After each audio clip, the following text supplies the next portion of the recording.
Bill, you launched CEPI because you believe the world is unprepared for the next pandemic. What is CEPI?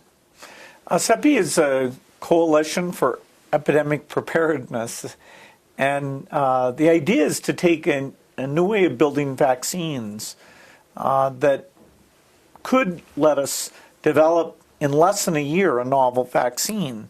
They're called DNA RNA vaccines, and so we'll fund a few projects to build specific vaccines, but not only will we get that, we'll prove out that these platforms can work, we'll understand the regulatory issues, and it gives us a chance of being able to respond in time when the next epidemic hits. What are the new tools that we have at our fingertips to stop the next pandemic? Well, right now, we're in the same situation we were in before, where it takes years to build a new vaccine.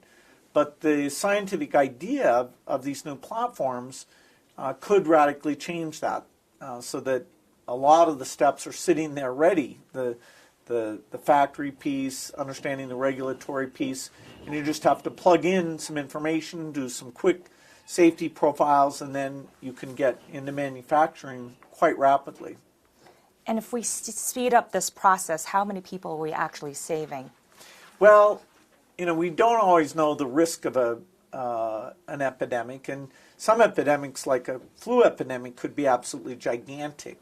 So it's hard to put a number to it, but we went back and looked, for example, at Ebola and said that if we'd had a vaccine within 30 weeks, it would have helped quite a bit. If we'd had it within 6 weeks, it would have been dramatically different. How do epidemics impact our society financially, socially? Well, the impact of a huge epidemic, like a flu epidemic, would be phenomenal because all the supply chains would break down, there'd be a lot of panic, many of our systems would be overloaded, and so we all hope that doesn't come along. But being ready for epidemics of different sizes, there's a lot more we should do, and CEPI is a step in that direction. And you've said that we're in an amazing moment in science right now. What's next? Well, we need vaccines for a lot of things, not just epidemics. We need a HIV vaccine, a tuberculosis vaccine, a malaria vaccine. All of those things are in the works, and over the next decade, I think most of those we'll get solutions for. And we've come a long way from the work that you and Melinda have done over the years on malaria.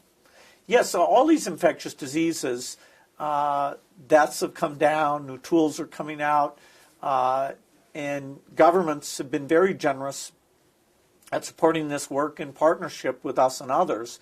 So it's really an incredibly good news story that health is getting better all over the world.